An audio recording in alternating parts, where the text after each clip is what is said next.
네, 고전 명작 읽기 8주 2차 시 공부를 합시다.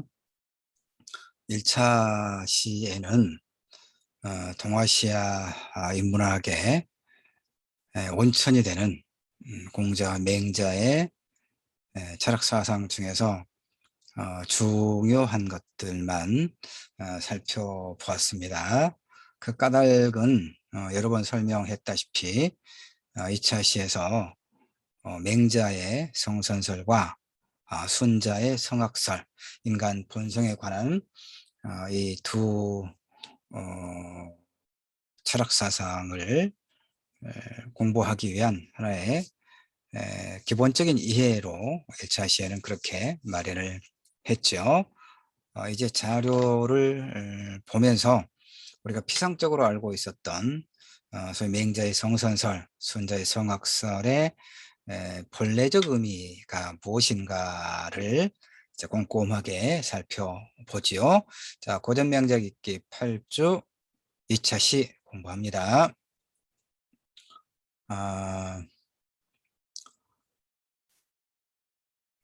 1차 시에 설명했던 공자와 맹자에 관한 이야기들이 다소 겹치기도 합니다. 어쩔 수 없이 맹자 이야기를 또 해야 되는 거니까. 하여튼 맹자와 순자도 역시 공자의, 그러니까 인간의 본성과 관련해서는 맹자와 순자가 서로 좀 상반되는 것처럼 보이는 이야기를 했습니다만 결국은 모두 공자의 추종자들이긴 합니다. 자, 춘추 전국시대, 춘추시대, 전국시대, 춘추시대, 기원전 770년에서 기원전 403년까지, 전국시대는 기원전 403년에서 진나라가, 보통 진시황이라고 하죠. 시황. 진나라가 천하를 통일하기 전인 기원전 222년까지, 그러니까 몇백 년 됩니까? 춘추 전국시대라고 이야기합니다. 그 여러 제후국이 서로 그 영토를 확장하려고 합종 연행과 또 전쟁을 거듭했던 그런 시대를 춘추 전국시대, 혼란의 시기죠. 혼란의 시기고 앞에서도 이야기했지만 하극상의 시대고 그렇습니다. 공자, 맹자의 그 생몰연대, 뭐 1차 시도 이야기했고, 뭐 이게 크게 중요한 건 아니니까요. 자, 넘어가도록 합시다. 자, 하여튼, 계속 1차 시도 이야기했고, 금방도 이야기했지만, 춘추 전국 시대는 패자들의 시대였다. 패권주의를 앞에서 언급했죠. 경제력과 군사력을 바탕으로 다른 나라를 침략해서 지배하고 자신의 영토를 넓히려고 하는 그런 패권주의의 시대가 춘추시대다, 이런 얘기입니다. 기원전 770년은 그 전까지 종주국이었던 주나라를 이야기하죠. 주왕실이 견융이라고 하는 종족에게 쫓겨서 수도를 동쪽인 낙양으로 옮긴 해입니다. 낙양. 예. 그 전까지 중국은 추왕실을 중심으로 많은 봉건 국가들이 위성처럼 분립해 있었다, 이런 얘기죠. 제후국가들, 여러 제후국가들로. 이들은 혈연과 제사와 군사에 의해서 주왕실에게 종속되어 있었던 그야말로 봉건 국가, 봉건 시대였죠. 주왕실이 동쪽으로 천도한 이후에, 수도를 옮긴 이후에 이런 봉건제가 이제 점차 붕괴되기 시작합니다. 그러니까 춘추 시대는 패자들의 시대. 패자들 서로 그 패권을 겨루던 대혼란기였다, 뭐 이런 이야기입니다. 전국 시대는 이제 그 춘추 시대를 뒤이어서 또 등장했던 그런 대혼란의 시기를 말하죠. 피해자는 주왕실의 명목만을 존중하면서, 피해자가 이제 그 군사력을 바탕으로, 경제력과 군사력을 바탕으로, 물론 그것의 기반은 또 인구에 있었죠. 백성들의 수와 그들이 경작하던 농토, 수확물, 이런 것에 있었겠죠. 그 패자는 주왕실의 명목만은 존중하되 실상은 무력으로 다른 제후들을 정복했고, 그걸 기반으로 천하를 다스린 거죠. 그래서 차례로 천하를 제패했던 제나라의 환공, 송나라의 양공, 진나라의 문공, 또 같은 진이지만 한자가 다르죠. 진나라의 목공, 초나라의 장왕, 오패. 그러니까 다섯 그 패권자들, 5명의 연달아서 천하를 지배했던 그런 패권자들을 이야기하는 거죠. 이제 그 춘추 시대의 경우는 제후국들은 이제 일정하게는 독립해서 자신의 영토를 다스리고 있던 그런 시대였는데, 이제 이를테면 춘추 시대만 해도 패자들은 근왕이 뭡니까? 주나라의 왕실을 보호하거나, 그런 의미죠.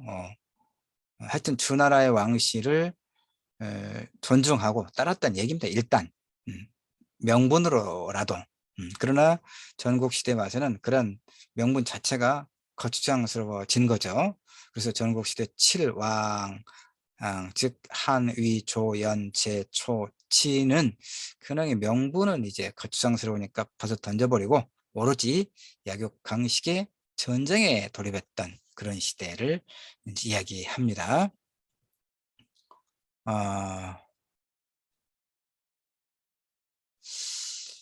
어, 그런데 공자는 이때 이제 태어나서 활동했던 공자는 1차 시도 봤던 것처럼 추왕실 중심의 봉건제를 가장 이상적인 정치 체제로 봤단 말이에요.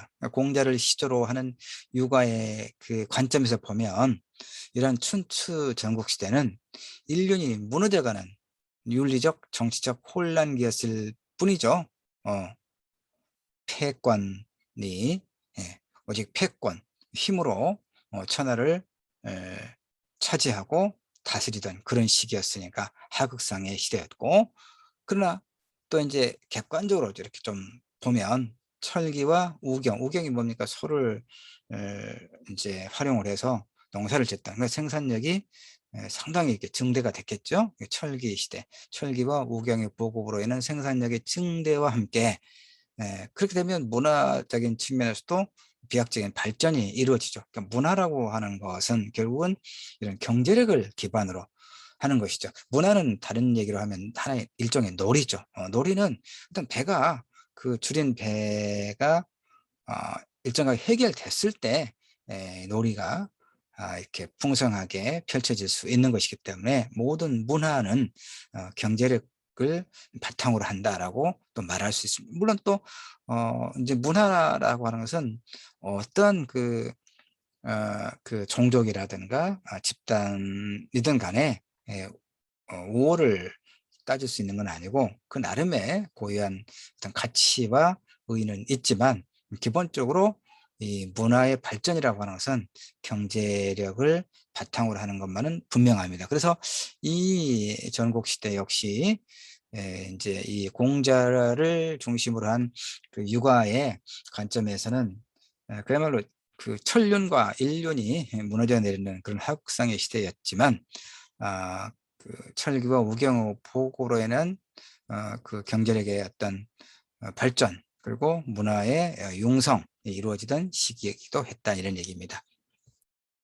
그 전국 시대에는 국가 차원에서 생산력을 높이려는 그런 정책도 시도되었고, 한편 결국은 이것도 결국은 뭡니까? 그 나라의 근간인 백성들의 먹고 사는 문제를 해결해야 된다고 하는 그런 가장 기본적인 관심으로부터 시작됐다고 말할 수 있습니다. 한편에서는 상인의 세력이 커져서 상인으로서 부에 의해 진의 재산까지 된 여불위, 같은 사람도 등장하고요. 전국시대는 또한 제자 백가 시대, 백가쟁명이라고 또 이야기하지 않습니까? 굉장히 많은 이런 그 학자들이, 철학사상가들이 천하를 주유하면서 여러 제후들에게 자신의 어떤 정치 철학 사상을 설파했던 그런 유세가들, 그런 사람들의 시대였다라고 하는 것이죠. 예. 제자백가 시대 이런 얘기입니다. 제자백가 시대 사회의 이런 대혼란에서 어떻게 살아갈 것인가, 또 이제 제후들은 군주들은 어떻게 세상을 구제할 것인가, 이런 다양한 학설이, 사상이 이야기됐던 시대다 이런 얘기죠. 그다음에 그런 사상, 그러니까 어떤 지배적인 사상이 이 시대를 관통했던 건 아니란 말이에요. 그다음에 또 그런 사상을 통제할 권력이, 지배적인 권력이 존재하지도 않았기 때문에, 중국의 어떤 그 역사, 사상의 역사를 보면 이 시대야말로 가장 자유롭고 다채로운 논쟁이 전개되었다. 그러니까 역설적이죠. 대혼란의 시기에 이런 제자 백가의 시대가 열렸다고 하는 것은 역설적이기도 합니다. 제자, 여러 그 말이죠. 여러 각학파의 대표적인 인물로 보통 이제 선진 제자, 가장 앞서가는 뛰어난, 유가에서는 공자, 순자, 도가는 노자와 장자, 국가에서는 묵자, 법가에서는 이제 상황, 그다음에 한비자, 한비자, 명가에서는 해시, 공손용, 이런 사람들. 당시 관악은 민간에까지 퍼져 있었고, 또한 제후가 선비를 우대하는 풍습. 예, 왜 그렇겠습니까? 백성의 마음을 얻기 위해서, 그다음에 천하를 통일하기 위해서 결국은 이들의 지혜를 듣고 또 빌리고 그랬던 것이죠.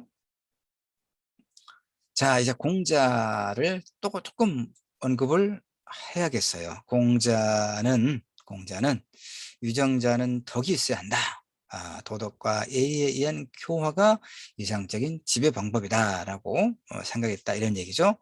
이런 사상의 중심에 놓인 것은 어쨌든 인이지만, 그러나 앞에서 또 1차 시에서도 이야기했지만, 인 못지않게, 아니 또 인을 실천하기 위해서는, 인은 하나 이상이고, 인의 구체적인 실천 방법으로서는 예가 필요하다, 예 형식을 밟을 필요가 있다라고 주장을 한 겁니다. 그래서 인과 예, 예란 뭡니까?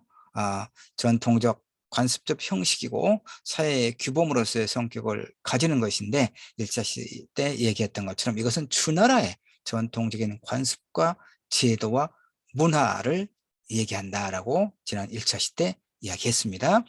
예, 그래서 유교에서는 전통주의를 존중하고 형식을 존중하는 것처럼 보이죠? 왜냐하면 이렇게 공자가 강조했던 것처럼 인을 실천하기 위해서 예를 이야기했고, 예라는 형식에 따름으로써 어질인 인의 사회성과 객관성이 확실해진다라고 봤기 때문에 그러합니다. 그래서 극기복례도 1차 시에 이야기했습니다마는, 배우고 때로 익히면 즐겁지 아니한가 해서, 배움은 예를 배운다는 것이고, 그 예는 주나라의 전통적인 제도, 문화, 문물, 사상, 예법을 총체적으로 가리키는 것이고, 또한 공자가 말했던 극기복례, 즉 자기를 극복해 예로 돌아간다고 할 때 극복해야 할 것은 하극상의 주체 또는 그런 욕망이다라고 이것도 이야기했습니다. 돌아가야 할 예는 뭐라고요? 주나라의 전통적인 질서와 문화의 총체. 그래서 극기복례는 결국 이런 메시지를 담고 있다 이런 얘기입니다. 전통적인 주나라 정치, 사회, 문화 질서가 흔들리면서 많은 이들이 본래의 사회적 지위와 신분에 합당하지 않은 욕망을 추구하고 있다라고 보는 거예요, 공자는. 그래서 주나라 정치, 사회, 문화 질서를 회복시켜야 한다라고 강조했던 극기복례, 극기가 무엇이고 그 무엇을 얘기해야 될 것이고, 그다음에 돌아가야 할, 되찾아야 할 예의 실체가 무엇이다라고 하는 것을 1차 시에 이어서 거듭거듭 이야기하고 있습니다. 이 모든 것은 결국은 맹자와 순자가 이야기한 인간의 본성에 관한 동양의 그런 전통적인 사유를 정확하게 이해하기 위해서 지금 계속 공자, 맹자 이야기를 거듭하고 있습니다. 자, 그런 의미에서 이제 그 공자는 예전에 한 20여 년 전에 서점가에 어떤 책들이 또 돌풍을 일으키고 일정하게 논쟁점을 유발했냐면, 이제 그 저자들의 이름은 제가 다 모르겠습니다만 책 제목은 그렇습니다. 공자가 죽어야 나라가 산다. 이렇게 어떤 이제 학자가 그런 제목의 책을 펴냈습니다. 공자가 죽어야 나라가 산다라고 했을 때 그 말의 본래적 의도는 아마도 이 공자의 이런 완고한 보수주의적인 그런 어떤 형식을 전통을 중요하게 강조했던 그런 그 공자의 그런 사상의 흔적이 사실 조선시대 500년을 지배했던 관통했던 이데올로기는 공자의 사상입니다. 공자를 중심으로 한 유학입니다.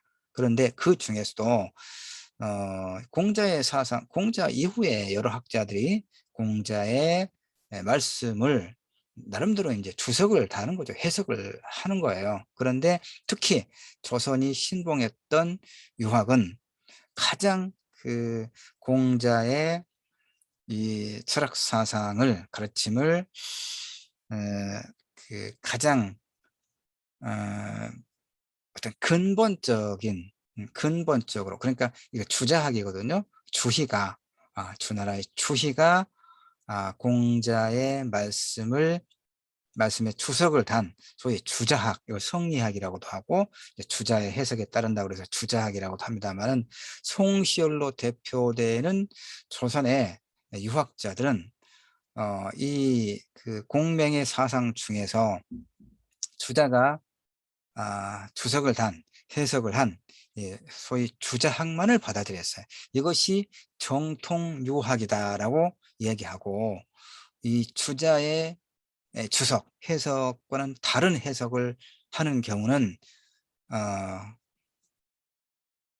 그 벼슬 자리에서 떨어져 귀향을 갔을 뿐만 아니라 자칫 죽음에 이르는 멸문지화를 당하게 됐어요. 사문난적이다라고 해서. 그러니까 굉장히 이 조선의 성리학, 주자학은 굉장히 좀 완고했다라고 말할 수 있거든요. 그러니까 공자가 죽어야 나라가 산다라고 했던 그분의 본래 어떤 진의는 제가 잘은 모르겠지만 그때 좀 책을 읽었던 기억이 납니다. 20여 년 전이 되니까 오래 되긴 합니다만은 바로 이 공자가 추구했던 이런 그 주나라의 그런 그 예법, 형식 이것을 조선시대에도 그리고 현대 우리 한국에서도 그런 어떤 유습이 여전히 남아있다라고 하고 그런 측면에서 아마 이제 비판했던 것으로 이해를 합니다. 그런데 이제 그 뒤에 또 어떤 학자분이 그 제목을 이제 본따서 패러디하는 거죠. 공자가 살아야 나라가 산다. 또 이런 책을 펴내서 한참 이제 논쟁이 좀 붙기도 했습니다. 그것은 또 공자가 주장했던 이런 그 인의의 지라고 하는 이런 왕도 정치, 이건 맹자에 와서 더 이제 무르익은 철학 사상이긴 합니다만은 그런 사상에 배울 점이 여전히 많다 이런 걸 강조했겠죠. 자, 다시 봅시다. 보수주의자로서의 어떤 면모가 여실히 드러나고 있는 부분이 이런 얘기입니다. 정명사상, 임금은 임금답고 신하는 신하답고 아버지는 아버지답고 자식은 자식다워야 한다. 그러니까 사실 우리가 그 이 말을 그냥 표면적으로만 해석을 하면 당연한 거 아니냐라고 우리가 보통 생각하고 이야기하죠. 그렇지 않습니까? 군군신신 부부자자라. 어, 이것은 여러분 어떻게 생각을 합니까? 근데 이제 이것이 양면적인 이야기입니다. 그러니까 일견 옳은 말이기도 해요. 어, 우리는 각자 그 맡은 어떤 위치에서의 자신의 역할을 잘 수행할 것이 필요하죠. 그런 의미에서는 매우 그 올바른 이 정명사상이라고 하는 것이 공자의 올바른 그런 어떤 그 사상이다라고 생각을 하기도 해요. 그런데 또 하나 공자의 이 정명사상에서는 어떤 것이 전제가 되어 있냐면 누구나도 사람들은 타고날 때부터 각자의 정해진 신분과 지위가 있다라고 하는 거예요. 그러니까 그 왕족이라든가 그렇죠? 소위 왕족은 태어날 때부터 그 왕의 피를 타고난 거죠. 물려받은 거죠. 그러니까 그들은 대대손손으로 이를테면 역상혁명, 하극상이 일어나거나 어떤 부패하고 또 정치를 잘못해서 왕의 자리에서 쫓겨나거나 이제 그런 경우도 적지 않아 있었긴 하지만 어쨌든 그 왕의 혈통은 타고난다. 그다음에 귀족 사대부들의 자손들 그리고 또 농민들, 평민들 그리고 또 천민들. 자, 조선시대에도 그랬잖아요. 양반의 자식들은 양반으로, 농민이라든가 이런 상민, 보통 일반 백성, 상민의 자식들은 상민으로, 천민의 자식들은 여전히 무당이라든가 백정이라든가 이런 사람들의 자손은 역시 천민으로서 노예의 삶을 벗어나지 못했죠. 그러니까 그런 것은 어떻습니까? 오늘날에는 이런 소위 공자의 정명사상은 한쪽에서 보면 각자의 맡은 바 책임을 다해야 된다라고 하는 측면에서는 일견 옳은 것처럼 보이지만, 그런데 사람들은 각자의 신분과 지위를 소위 이제 타고난다라고 하는 이런 소위 숙명론적인 계급론, 이것은 굉장히 우리가 배격해야 될 부정적인 유산이다라고 말할 수 있죠. 그러니까 이 임금은 임금답고 신하는 신하답고 아버지는 아버지답고 자식은 자식다워야 한다는 이 공자의 정명론, 정명사상을 우리가 표면적으로만 이해할 것이 아니고 그 말의 의도에 어떤 게 개입되어 있는가를 잘 확인할 필요가 있다, 이런 얘기죠. 그러니까 우리가 8주차에 인간 본성에 관한 동양의 전통적 사유로서 맹자의 성선설과 순자의 성악설을 우리가 다시 한번 제대로 살피고자 하는 의도가 바로 거기에 있어요. 어떤 말에 표피적인 해석에 머물러서는 안 된다는 것이죠. 다시 당시 사회는 하극상의 상황이었다, 이런 얘기죠. 그러니까 이제 그 공자의 정명론에 제출된 배경이 이거예요. 대부가 제후가 제왕을 이기려 하고 그 지위를 넘보는 상황이었다, 그 말이에요. 사실상 주나라 봉건 질서가 무너져가는 현실에서 이제 공자는 정명론을 주장했고, 그러나 그것이 아까 이제 그것에 그 받아들일 만한, 그러니까 이해할 만한 부분과 완고한 보수주의자로서의 공자의 어떤 그런 소위 숙명론, 이것은 오늘날 그런 의미에서는 공자가 죽어야 나라가 산다라고 말할 수 있겠죠. 우리는 교육을 통해서 그러니까 우리는 사실 태어날 때 운명, 일단 운명적으로 우리가 부모나 그다음에 그 환경이나 인종이나 성별을 우리가 자유롭게 선택할 수 있는 권리나 자유가 없죠. 우리는 그냥 내에 던져진 존재죠. 다만 우리는 끊임없는 어떤 그 스스로의 어떤 자각과 노력을 통해서 일정하게는 그런 그 타고난 그 어떤 환경을 좀 벗어나서 좀 더 나은 어떤 자신을 만들어 나갈 수가 있죠. 물론 그것도 이제 일정한 뭐 제약이 있고 쉬운 노릇은 아니지만, 봉건 시대와 같은 왕족의 혈통과, 물론 지금도 뭐 삼성과 같은 대재벌의 그 피를, 어쨌든 피가 섞인 사람들은 뭐 그런 그냥 보통 우리 사람들이 넘볼 수 없는 그런 엄청난 부를 누리겠죠. 예, 누릴 겁니다. 그러나 이제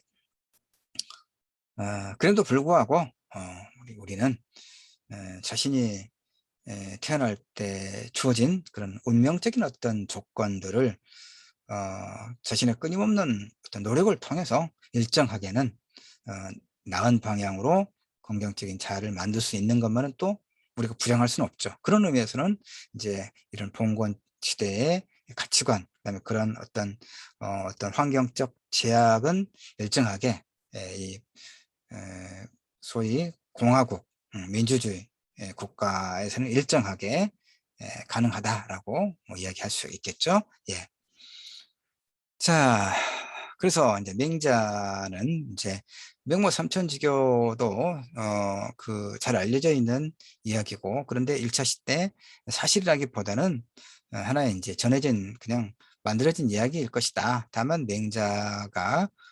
맹자의 어머니가 상당히 지혜로운 사람이었고 맹자의 교육에 또 성장 과정에 일정한 영향을 끼쳤을 것이다. 뭐 이 정도는 이야기했습니다. 그러나 이것이 이제 사실인가 아닌가는 그것보다는 이 맹모 삼천지교가 가지고 있는 어떤 함의, 그러니까 교훈이 중요하겠죠. 다시 말해서 어머니가 자식을 훌륭하게 가르치기 위해 노력하는 것을 비유하거나 인간의 성장에서 환경의 중요성을, 근데 이제 또 하나는 이게 있습니다. 왜 어머니냐?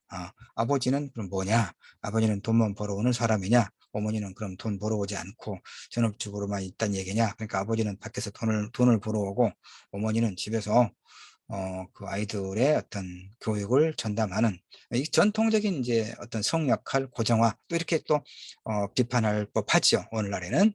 예, 그러니까 자녀의 교육에는 어머니의 역할 못지않게 아버지 역할도 굉장히 중요하죠. 둘 다 중요합니다. 부모의 역할, 그 다음에 부모가 어떻게 자녀들의 그 성장 환경을 잘 만들어가는 하는 것도 굉장히 중요하죠. 예. 이제 요 얘기는 뭐 아까 예, 요 이제 맹모 삼천지교 이야기했으니까 그 부분은 뭐 또 길게 반복할 필요는 없겠고요. 다음 페이지, 다음 장으로 한번 넘어가 볼까요? 자, 이제 맹자의 성선설. 자, 인간의 성품이 본래부터 선한 것이다 라고 보는 맹자의 학설을 일반적으로 맹자의 성선설이라고 합니다. 맹자는 천명지위성이다. 다시 말해서 이렇게 중용에서 말하고 있는 천명지위성이다라고 하는 이런 내용을 계승해서 본성을 말하는 거죠. 타고난 성질, 본성을 만물에 내재된 하늘의 작용이다. 즉 천명으로 파악을 해요. 그래서 만물은 즉 천명을 중심으로 볼 때 모두 하나다. 이렇게 만물 일체사상을 확립하게 되는 거예요. 만물 일체사상, 천명을 하늘의 뜻으로 볼 때는 모두가 하나다. 그렇게 보는 거예요. 그래서 하늘의 작용이 천지 자연의 대조화를 연출하고 있기 때문에 그 하늘의 작용을 성으로 이어받은 인간도 본성, 성질, 특질, 이 성의 움직임을 따르면 인간 사회는 저절로 조화를 이루게 된다. 그런 의미에서 성선설을 주장하고 있는 거예요. 인간의 본성이 태어날 때부터 착하다, 선하다 라고 하는 그런 표피적인 해석은 아니죠. 여러분, 하늘의 작용인 천명은 만물을 낳고자 하는 작용으로 이해할 수가 있어요. 그런데 맹자에 의하면 이 천명의 작용은 더불어 여죠, 함께한다. 여천지 동류로 표현된 바와 같이, 즉 흐름의 개념으로 이야기할 수 있습니다. 다시 말해서 모든 존재자의 근자에서 흐르고 있는 이 흐름은 하나의 이제 철학적인 형이상학이라고 하는 것은 어떤 존재의 본질을 탐구하는, 근원을 탐구하는 그런 철학을 이야기합니다. 이 형이상학적 개념인데 맹자에 따르면 모든 존재자의 존재하는 현상들은 이 흐름에 편승하여 조화를 이룬 상태에서 유지된다라고 이야기합니다. 뭐 조금 어렵습니까? 아니요, 더 계속 이야기하다 보면 그렇게 어렵지는 않습니다. 충분히 우리가 이해할 수 있는 내용이거든요. 자, 맹자의 인의예지를 보도록 합시다. 앞 시간에 이 유교의 어떤 4가지 덕목 중에서 공자가 강조했던 것은 뭡니까? 하여튼 공명사상, 이 유학사상에서 가장 핵심으로 우리가 이미지로 들어있는 것은 인이죠. 어질인. 그런데 공자 같은 경우에 이 인의 실천적 덕목으로서 이를 중요하게 여겼고, 맹자의 경우에는 인과 함께 의를 매우 중요한 덕목으로 여겼다라고 하는 것도 지난 시간에 이야기를 했지요. 자, 봅시다. 이런 흐름을 존재의 본질로서 이어받고 있는 인간의 성은, 특성, 본성, 특질은 남을 사랑하는 작용으로 나타나더라라고 맹자는 본 거예요. 만물을 낳고자 하는 천명이나 타인을 사랑하는 인성은 모두 인간의 의식이나 감정의 밑바닥에서 흐르는 인간의 행위에 원동력이다라고 보는 거예요. 그러니까 맹자는 인간은 이타적인 이타심을 타고났다. 또 이렇게 본다고 우리가 해석할 수 있겠죠. 자, 그래서 이는 측은지심, 측은지심, 의는 수호지심, 얘는 사형지심, 지는 시비지심이 나타나는 바탕이다라고 맹자는 본 겁니다. 자, 이 하나하나 네 개의 그런 이 사유를 조금 설명을 하죠. 측은지심은 뭐냐? 사람들은 어린아이가 우물에 들어가려 하는 것을 보면 다 깜짝 놀라겠죠. 불쌍히 여기는 마음이 생기겠죠. 이제 우리 현대식으로 해석하면 사거리에서 아이가 엄마 손을 넣고 순간적으로 도로를 가로질러 가서 자동차에 치일 뻔한 그런 그 어떤 위급한 상황. 그러면 우리가 그 상황을 우리가 목격했을 때 누구라도 깜짝 놀라고, 그래서 이 소위 측은지심이 든다는 얘기입니다. 이건 그 어린아이의 부모와 교제하기 위한 것도 아니고 동네 친구들에게 어린아이를 구해줬다는 그런 이제 칭찬을 얻기 위함도 아니죠. 어린아이를 구해주지 않았다고 비난하는 소리가 싫어서도 아니다 라고 이야기하는 거예요. 맹자는. 알겠죠? 이 측은지심과 같은 이 본성은 결국은 우리 인간의 생각이나 판단을 초월해서 존재하는 만인 공통의 것이다. 그런 의미에서 이를 천명이다, 자연스럽다라고 이야기하는 거예요. 이런 성이나 천명의 작용을 맹자는 선이다라고 해요. 그래서 맹자가 성선이라고 했을 때의 선은 인간의 의식이나 생각에 개입된 그런 판단에 이루어진 도덕적 행위를 표현하는 것이 아니라 의식을 초월해서 그 밑바닥에서 흐르고 있는 성의 움직임 그 자체를 표현한 말이다라고 하는 것을 여러분이 잘 이해하기를 바랍니다. 자, 이제 순자를 얘기합시다. 순자. 맹자는 그러니까 사람이 태어나면서부터 악을 거부하고 선을 실행하려는 마음씨, 즉 도덕성을 지니고 있다라고 지금 주장했잖아요. 근데 순자는 좀 다른 얘기를 합니다. 사람 누구나 다 관능적인 욕망과 생의 충동이 일고 개인의 이익을 추구하게 되는 것이다 라고 봅니다. 어떻습니까? 저는 사실 맹자의 그런 그 어떤 사유보다 순자의 이런 사유가 훨씬 더 오늘날의 그 인간 삶의 어떤 행위들을 볼 때 더 적절하지 않겠나 생각을 해요. 그러니까 다시 좀 단순화해서 이야기하면 맹자 같은 경우는 이기적인 이타적인 어떤 성질이 있다라고 주장하는 것이고, 순자는 그야말로 이기적 유전자와 같은 그런 측면을 좀 더 강조하는 것으로 보이죠. 그러니까 사실은 우리 안에는 이기적인 측면과 이타적인 측면이 있는데 맹자는 이타적인 측면을 좀 더 강조하고 있고 순자는 이기적인 측면을 좀 더 강조하고 있다, 이렇게 보는 것이 좀 적절하다라고 생각을 합니다. 자, 다시 순자를 봅시다. 우리에게 이런 측면이 성장해서 서로 쟁탈하는 싸움이 일어나고 사회적 혼란이 생긴다는 얘기예요. 여기 이로부터 도덕 질서가 파괴되는 것이다. 그러니까 인성이 약하다, 이런 얘기입니다. 그러니까 우리는 이제 최근에 뉴스들을 통해서 그 자신의 이제 재혼을 해서 그 생긴 이제 그런 관계에 딸아이거나 또는 뭐 친딸이거나를 성폭행하는 그런 인간 이하의 아주 못된 자들의 그런 그 범죄 사실도 종종 드러나서 우리를 분노케 하고, 그다음에 어린아이들을 또 친자식이든 또 재혼을 해서 얻게 된 자식이든 간에 아주 어린아이를 학대해서 죽음에 이르게 하는 그런 인간 이하의 그 자들의 행위들을 각 뉴스를 통해서 보게 되죠. 그럴 때 우리는 종종 자, 인간의 본성에 대해서 우리는 회의하게 되는 거죠. 자, 맹자의 말에 따르면 인간의 본성은 선한 것인데, 아니면 순자에 따르면 인간의 본성은 이렇게 약한 것인데, 과연 저들의 행위는 어떻게 우리가 해석할 수 있을 것인가, 이런 고민에 빠지게 되죠. 자, 순자 이야기를 좀 더 합시다. 순자는 자 맹자가 말하는 인성은 사람의 마음씨를 의미하고 선악은 도덕적 가치를 의미합니다. 순자가 말하는 인성은 욕망을 의미하고 선악은 사회적 치란을 의미합니다. 순자는 인성이 비록 악하지만 이게 중요합니다. 인간의 후천적 노력에 의해서 얼마든지 선한 방향으로 그를 교정할 수 있다고 보는 거죠. 이것을 일러서 위를 쌓는 일이다 라고 이야기합니다. 그러니까 범죄자들을 사형에 처하지 않고 또 사형을 집행하지 않는 이유는 어디에 있습니까? 교화 가능성. 그렇죠?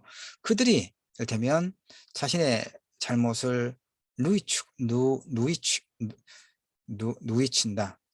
참 발음이 그렇습니다. 그리고 그 어떤 교화, 그러니까 노력을 통해서 다른 사람으로 범죄를 저질렀던 이전으로 돌아갈 수 있을까요? 자, 이 교정이라고 하는 게 바로 그겁니다. 교화 가능성. 그런 의미에서 순자도 이렇게 맹자와 순자 이 부분을 잘 이해하기 바랍니다. 여기서 위는 우리가 일상적으로 말하는 거짓이란 말의 그런 허위가 아니고 인위. 예, 어떤 작용을 통해서 그 얘기죠. 인위적인 힘을 가해서 그 얘기죠. 네, 인은 사람이 선천적으로 가지는 자연스러운 감정이나 욕망과는 명확하게 구분되는 개념. 그러니까 어떤 환경이라든가 어떤 노력. 여기서 말하면 공부를 말하죠. 학습, 성찰과 자신을 돌아보고 끊임없는 학습. 자, 인간의 능동적인 자기 어떤 힘을 가하는 것. 선천적 인간의 본성을 후천적으로 개조할 수 있는 능력이 사람 누구에게나 갖춰져 있는 것이기 때문에 그래서 완전히 다 발휘할 수만 있다면 보통 사람들도 역시 성인이 될 수 있다 이런 얘기를 하고 있는 겁니다.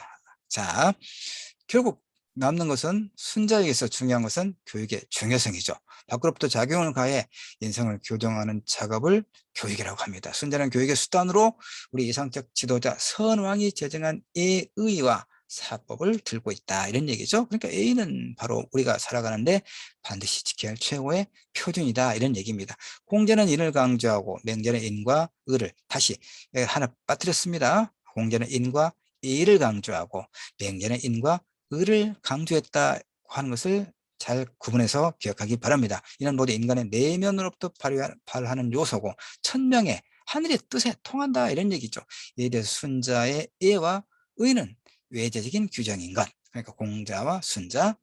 자, 순자는 이렇게 인간이 만들어낸 외재적인 규정에 의해서 인간을 규제하고 성장의 방향을 전환시키려 했죠.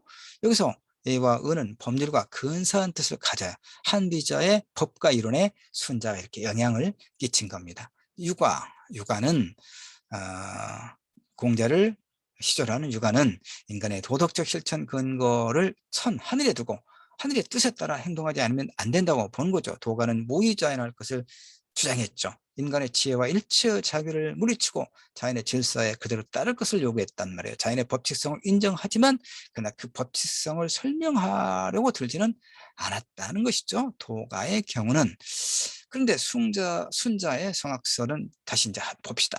자연을 이용해서 생산성을 높이고 인간의 생활을 보다 풍부하게 하기 위해서 인간의 자각적인 능력을 크게 자부했던 순자 이와 같은 인간의 능력에 대한 신뢰와 자연 개조의 욕구를 개인에게 적용시킨 논리가 바로 성악설이에요. 그러니까 성악설은 인간의 그 본래 그 본성이 악하기 때문에 악의 현상을 그대로 인정하자는 것은 아니에요. 선왕이 제정한 예의를 지키고 이를 교정하자라고 하는 그런 의지의 표현이다라고 우리가 이해를 해야 순자의 성악설을 제대로 해석하게 되는 겁니다. 자, 정리합시다. 중국의 철학 전통은 이렇게 혼란과 무질서에 떨어진 조국을 구해보고자 하는 춘추 전국시대 지식인들의 고뇌의 산물이에요. 따라서 중국 철학은 실천적 사상이죠.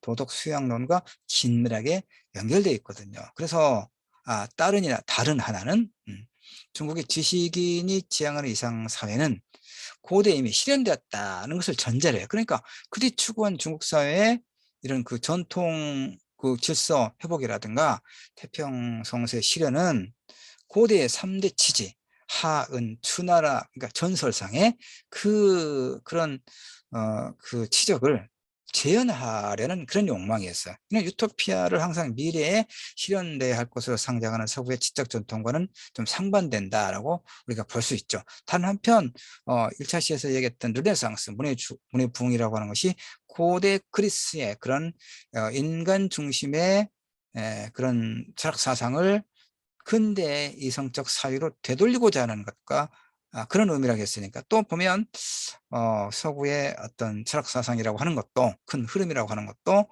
그렇게 좀 르네상스에서 이야기하는 고대 그리스의 철학 사상, 인본주의적 전통 또는 유토피아, 그러니까 어떤 미래, 유토피아는 뭡니까? 지금 이곳에 존재하지 않는 그런 어떤 것을 상정하는 것이죠, 유토피아. 그러니까 서로 이렇게 동양도 그렇고 서양도 그렇고 서로 상반되는, 일정하게 충돌되는 그런 사유들이 또 그 어떤 풍부하게 만들어 나가고 있음을 우리가 알 수가 있죠. 자, 인간 본성 마무리합시다. 인간 본성, 외부로부터의 자극이나 모종에 주어진 여건에 일정하게 반응을 보이는 반응 양태, 또는 오타가 하나씩 있습니다. 또는 반응 기제를 인간 본성이라고 하는 것이죠. 그러니까 자, 우리의 정신 과정은 사고, 세계를 이해하는 거죠. 사고, 사유, 감정, 우리가 어떻게 하고 있는가를 말해주는 거예요. 그런 상황에서 감정. 욕구는 뭡니까? 우리가 하는 대로 행동하도록 몰아대는 걸 욕구라고 해. 욕망이라고 말할 수 있습니다. 즉 우리 삶에서, 즉 다시 말해서 우리의 정신 과정은 우리 삶에서 일어나고 있는 일, 그러한 사건들에 관한 긍정적이거나 부정적인 느낌, 우리 에너지를 쏟아 부으면서 추구해야 할 것을 통해 자아와 끊임없이 소통하고 있거든요. 예컨대 위협받는다고 우리는 생각할 때 우리는 두려움을 느끼죠. 감정, 우리를 위협하는 것부터 도망치거나 그것을 공격하고 싶어 하죠. 욕구, 욕망. 인간 본성을 이해한다는 것은 그러므로 우선적으로 인간 그 자체를 이해하는 지름길이다라고 이야기할 수가 있어요. 근데 인간은 이중 구조의 존재예요. 모든 동물의 행동은 예외 없이 인과 법칙을 따르거든요. 즉 타고난 본능에 종속되는 거예요. 그러나 인간은 여타의 동물과 달리 초자연적인 어떤 것에 지배를 받는 존재라는 말이에요. 그러니까 그건 종교의 영역일 수도 있고 인간 이성의 영역일 수도 있겠죠.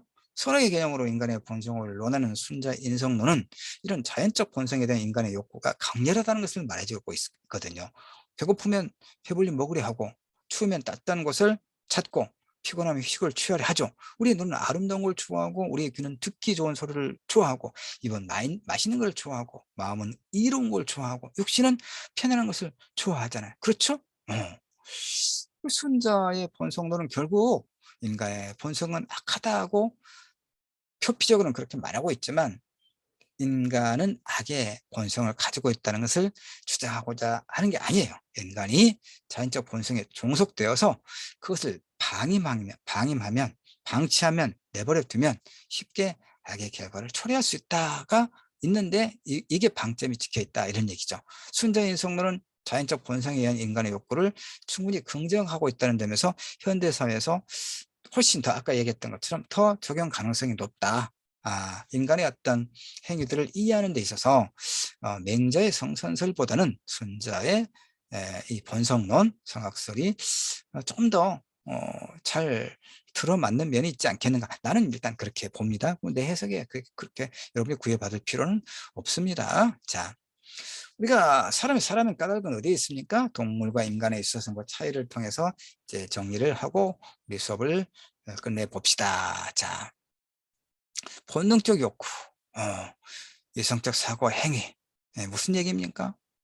그러니까 인간과 동물은 본능적 욕구를 가지고 있죠. 그러나 인간이 동물과 결정적으로 다른 것은 동물이 갖고 있지 않은 이성적 사고와 행위를 인간이 하더라, 이런 얘기입니다. 그것이 가능한 까닭은 어디에 있습니까? 학습과 성찰, 즉 변별 능력, 학습과 성찰을 통한 변별 능력이 있기 때문에 그래요.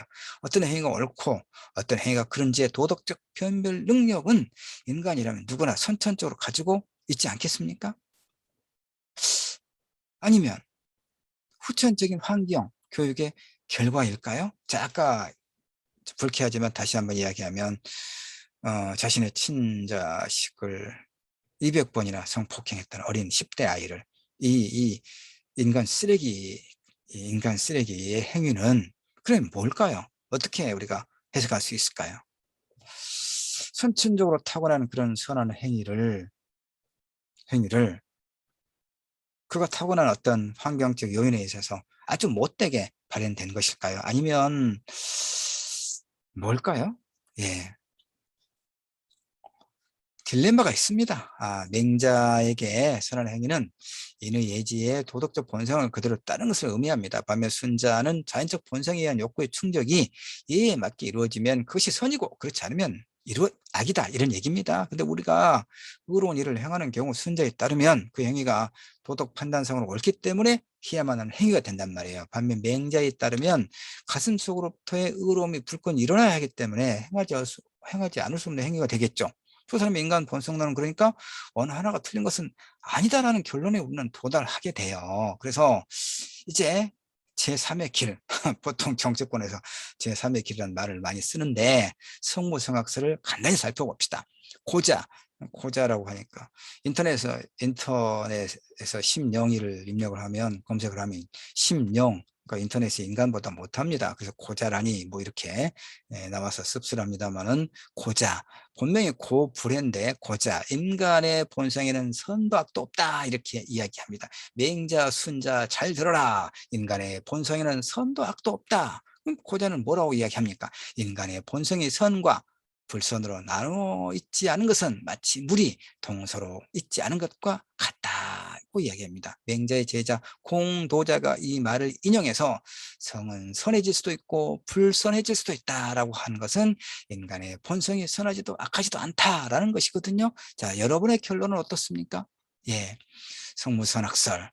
에라스무스가 인간이 태어났을 때는 완성되지 않은 밀랍과 같다고 한 것이라든가 존 로크가 인간의 마음이 백지와 같다고 한 말은 고자가 했던 말과 유사한 맥락을 가지고 있죠. 인간의 마음이 선하지도 악하지도 않다는 것이죠.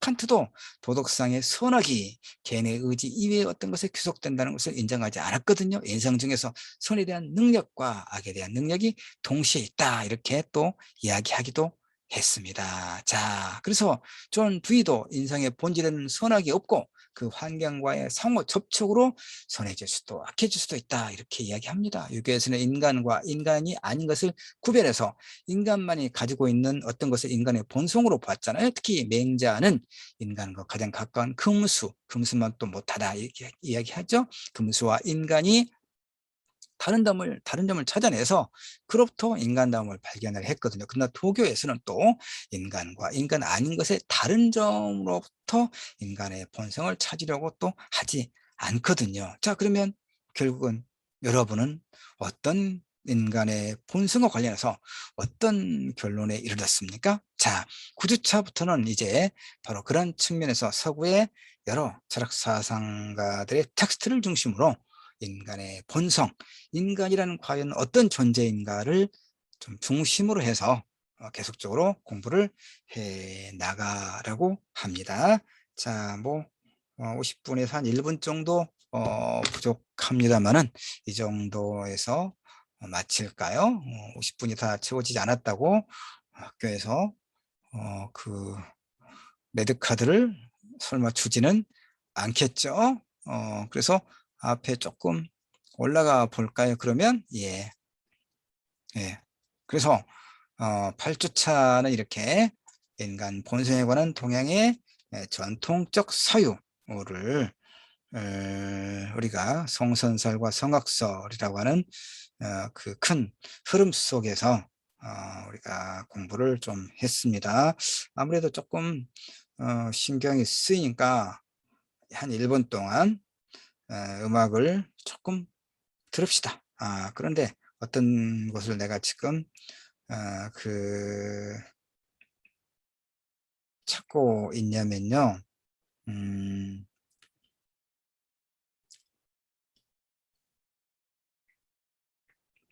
예, 잠깐만요. 미안합니다. 어,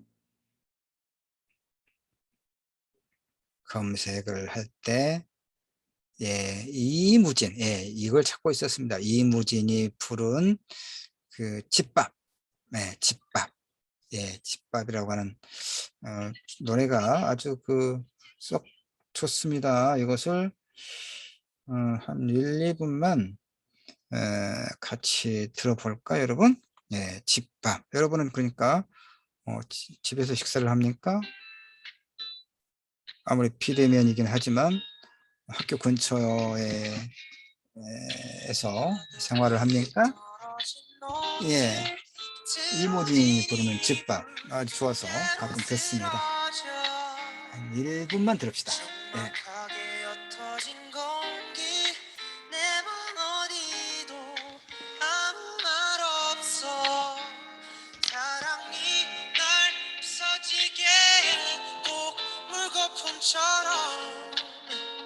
산산조각이 나서 욕심이 날 흐려지게 동물한 개처럼 멀리 흩어져 집밥 너무 그리워 가족의 마법 뭔가 따뜻한 집으로 내가 쉴 수 있는 곳. 예, 여기까지만 하고요. 감사합니다.